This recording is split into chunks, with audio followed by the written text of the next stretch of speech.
Je sais qu'il y a beaucoup de personnes qui me demandent toujours quelle est la différence entre le old school et le new school dans la musculation, bodybuilding. Anthony, alors tu as des questions pour moi? Ouais, j'ai beaucoup de questions pour toi. Beaucoup de questions pour moi. On va s'entraîner et on en parle. Qu'est-ce que tu veux faire? On fait le dos. On commence par le dos. Ok, mais on va tester des super machines ici à Nojo Club, parce que ça nous intrigue. Il a tellement de super machines. Donc on a dit, on va les tester et on va parler de tout ce que tu veux parler dans le monde de bodybuilding, que ce soit new school ou old school. Allez, Let's go.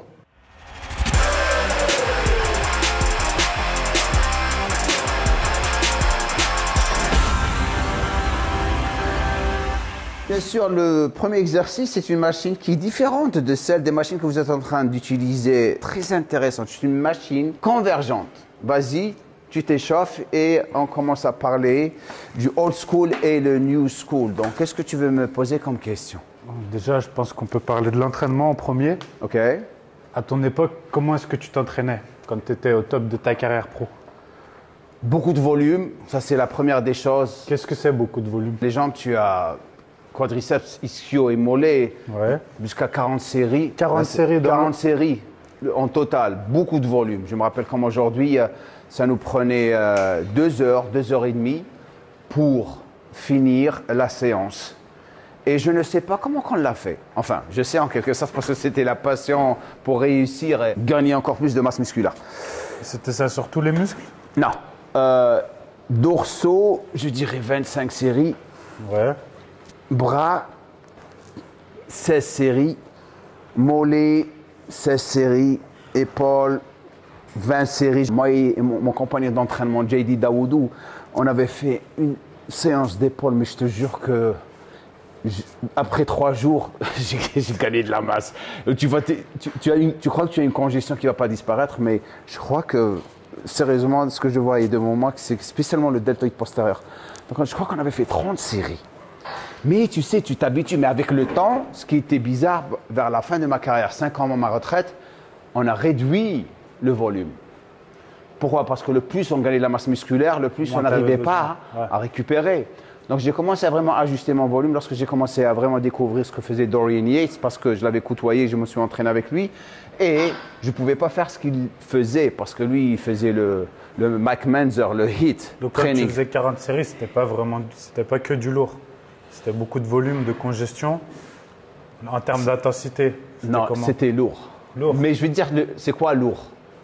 Lourd était pas aller à l'échec. C'était exemple, si on faisait du squat, on s'échauffait toujours avec les extensions de jambes. Ouais. 12 à 15 répétitions. Après, on faisait, je me rappelle, on s'échauffait avec 100 kg.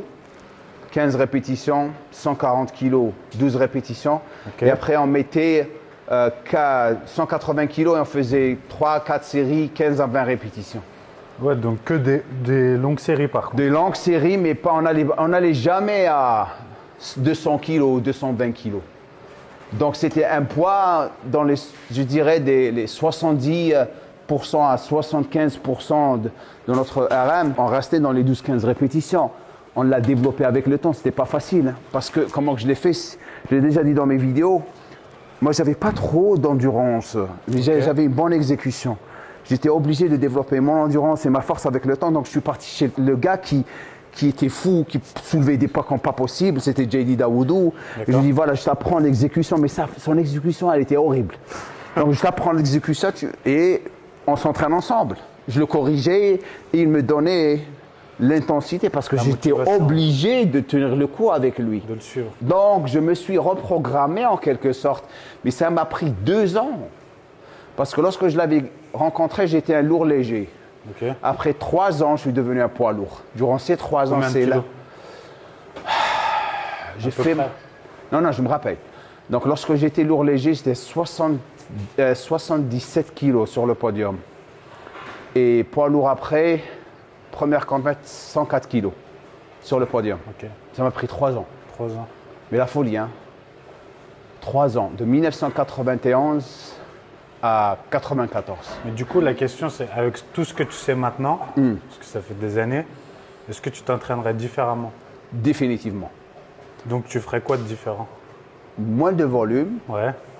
Je ne changerai pas les exercices parce que c'était plus des exercices polyarticulaires. Ok. 75% polyarticulaires, 25% isolation. Et ce qui était bizarre, c'est que dans les années 92-93, on n'avait pas encore les machines convergentes. En 94-95, on commence à les avoir.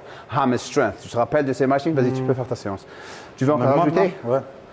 Hammer Strength. Donc, ils arrivaient, donc on commençait à les utiliser. Donc, en quelque sorte, malgré qu'on les avait, on restait sur les exercices de base. La seule chose que je pourrais changer, c'est moins de volume.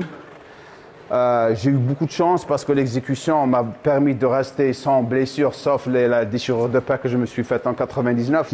C'était la seule blessure que j'avais eue. Sinon, le reste, c'est bon. Hein. Et en termes de fréquence, tu faisais les muscles combien de fois? Une fois par semaine?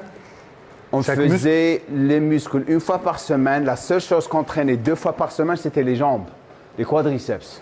Ok. Mais parce que lui, il avait un manque de quadriceps et moi aussi.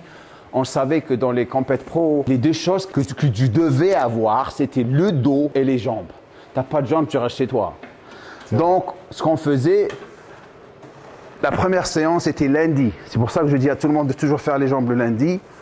On faisait ça. Et le jeudi, non attends, le vendredi, on faisait 3 exercices. 2 pour les quadriceps et 1 pour les ischios.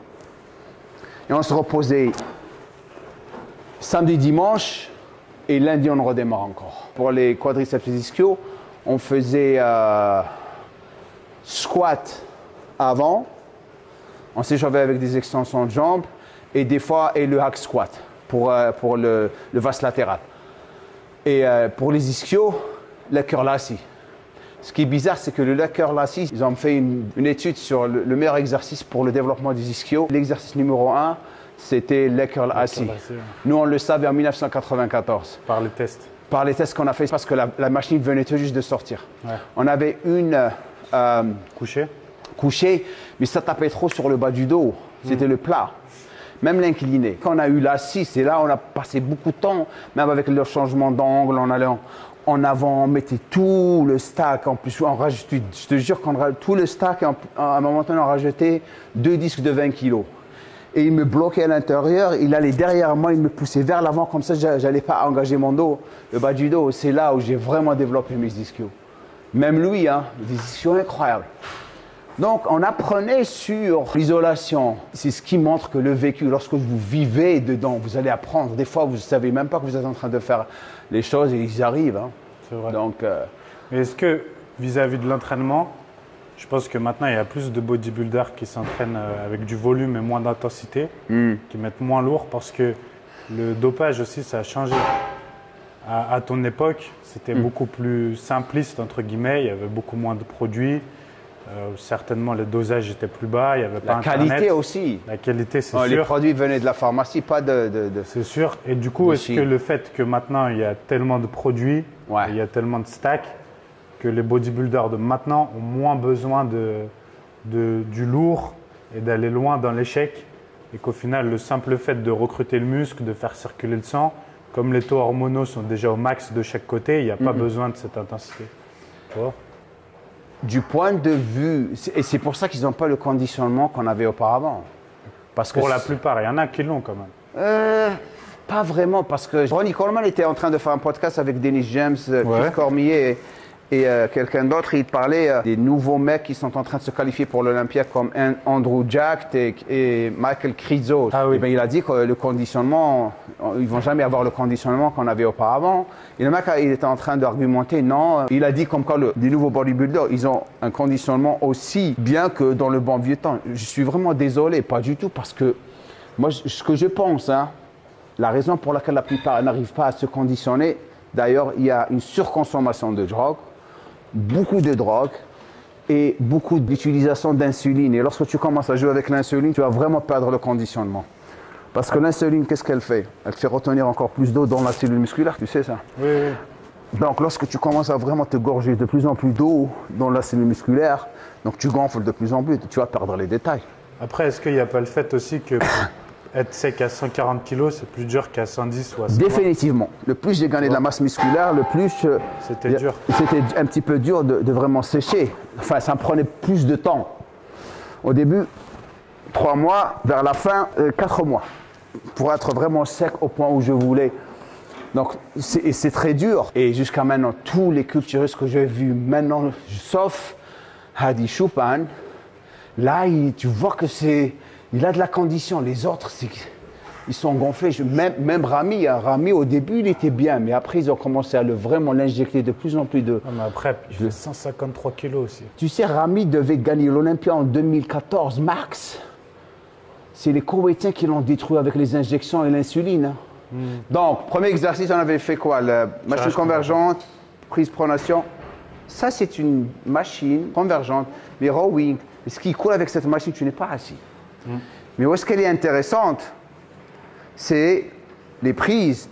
Tu peux avoir une prise pronation ici et tu peux avoir une prise neutre là. Mais tu es debout, tu es là. Et là où ils ont positionné le poids, c'est encore plus intéressant. Parce qu'il va vers, en quelque sorte, en haut. Donc, tu es là.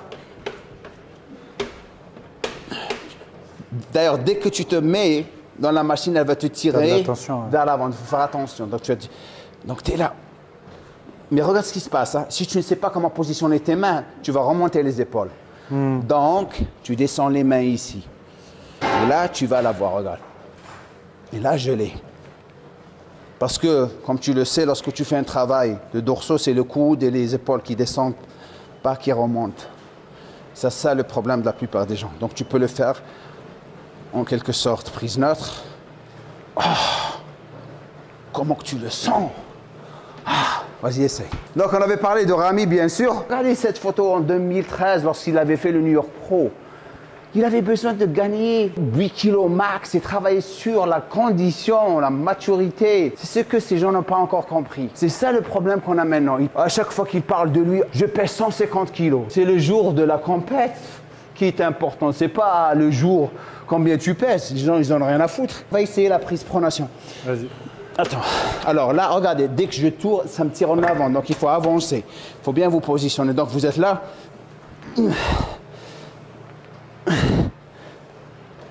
Et tu peux te positionner aussi en bas ou en haut. Donc si je reste ici, regarde. Waouh, c'est super.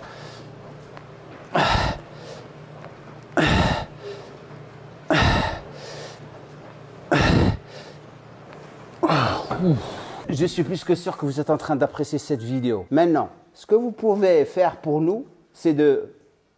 Un petit j'aime serait super cool de votre part. L'autre chose, si vous êtes ici pour la première fois, je vous invite à vous abonner à ma chaîne et de laisser un commentaire en bas. Après, tu vois, le fait qu'il gagne, ça montre aussi qu'au niveau des juges et des classements, ça favorise celui qui est plus énorme plutôt que celui qui est plus conditionné, ce qui n'était pas le cas avant.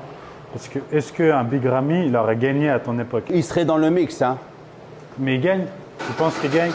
Avec Ronnie, ça va être très dur. Hein. Ouais, mais pas que Ronnie, il y avait plein de gars qui pouvaient le battre, je pense. Est-ce qu'il bat Jay Cutler quand il faisait deuxième? Je pense pas. Non, je crois qu'il battra Jay Cutler. Tu penses? Ah ouais. Même sans la condition? Non, avec condition. Hein. Il battra Jay Cutler. Ouais, Jay Cutler, il avait explosé juste après parce que tous les autres n'étaient pas vraiment au point. Chris Cormier était parti. Kevin Levrone était parti. Donc il arrivait au bon moment. Hein. Mais il était conditionné tout le temps. Jay Cutler, en 2002, il était super conditionné. Et après, lorsqu'il a commencé à gagner, il a gagné encore plus de masse musculaire, mais ça a commencé à affecter sa taille. Sa taille a commencé à grossir, son bide a commencé à sortir. Mais malgré ça, il avait perdu, tu te rappelles pas, il avait perdu à, comment il s'appelle? Dexter Jackson. Et Dexter Jackson. D'ailleurs, le bodybuilder le plus intelligent de tous, c'est Dexter Jackson, parce qu'il n'avait pas joué le jeu du volume. Tu as remarqué? Il a gagné longtemps. Il a tenu longtemps. Il a gagné de la masse tout doucement. Il était de plus en plus dur et c'est pour ça qu'il a gagné toutes les compétitions. Si tu reviens à la personne qui a gagné toutes les compétitions, ouais, c'est lui. Ouais. C'est lui. Olympia, ouais. Olympia, il les a gagnés tous. Arnold Classic, la Nuit des Champions. Il a gagné tous les ans. C'est le numéro 1. C'est le numéro 1. Après, ça ramène à ce qu'on voulait parler. Il y a une grosse part génétique, même peut-être 80%. Ouais, la génétique, elle joue un très grand rôle quand même. Ça, c'est très, très important. C'est pour ça que maintenant, si tu vois les nouvelles stars, comme par exemple Andrew Jacked, Michael Krizo, Nick Walker, Hunter Labrada. Ça, c'est la nouvelle génération qui va débarquer. Si on les prend tous ensemble, Hunter Labrada, il est dans le mix, mais il a une déchirure de pec, donc ses pecs, je ne sais pas combien de temps il va tenir aussi. Je lui donne 5 ans, 6 ans, il va être dans le mix. Est-ce qu'il va gagner de l'Olympia? Je serais très, très surpris. La seule personne qui a le potentiel de gagner de l'Olympia, c'est Andrew Jacked. Nick Walker, ils vont le laisser là-bas parce que c'est un monstre. Ils adorent avoir les monstres parce qu'il attire les gens. Mais génétiquement, il n'est pas très beau. Horrible. Ouais, ils aiment ça, ils aiment ça, les gens. C'est ça le problème. Ils aiment ça, et moi, j'aime pas. Et il y a des gens qui aiment. Mais je crois qu'Andrew Jacked, s'il est intelligent, il gagne un tout petit peu plus de muscles, il travaille sur sa condition, parce que dès que vous êtes plus conditionné et plus strié, et vous faites votre recharge glucidique proprement, vous allez être dur comme pas possible. Il doit travailler sur ça. Je ne sais pas comment il va approcher ses prochaines compétitions, mais pour le moment, il a juste fait 4 ou 5 compétitions quand même. Et en plus, il est nigérien. Moi, je les connais, je connais les Nigériens. Bah, il y a 3 en ce moment. Ils ont une génétique de folie. Ouais, incroyable. Incroyable comment ils sont. Ouais, il y en a 3 Des là. physiques incroyables. JD Dawoudou, qui était mon compagnon d'entraînement, était nigérien aussi. Regardez-moi ce physique, regardez les bras, regardez le dos. Donc, c'est des gens qui vont vraiment tenir le coup. Hein. J'ai fait une vidéo sur Andrew Jacked. Tout le monde est expert dans la section des commentaires. Ils ont dit, oh, il a des petits bras. Des petits bras, je crois pas. Mais... Je crois pas qu'il a des petits bras. C'est les proportions. C'est son point fort, les bras. C'est pas bras building, c'est bodybuilding, c'est tout le corps. Mais en plus, c'est son point fort, les bras. C'est point fort et c'est la symétrie, c'est les proportions. Ce mec, s'il est en condition, personne ne va le battre. Personne. La seule chose qui peut le détruire, c'est l'ego. Parce que l'ego peut détruire n'importe qui. Il va penser qu'il est mieux qu'il est, il ne va pas s'entraîner dur, il va rester confortable. Et là, les gens qui font 3 fois plus de travail que lui, avec moins de génétique, peuvent glisser et prendre le titre de lui. Super. Qu'est-ce que tu en penses des machines? Celle-ci, elle est vraiment bien. Incroyable. Hein. Celle-ci, je connaissais déjà, mais celle-là, elle est incroyable. Ouais. C'est super. Sensation. Pour le coup, on arrive vraiment à bien isoler les dorsaux des trapèzes. Et tu as vu, tu peux pas. Il faut bien savoir comment se positionner, bien sûr.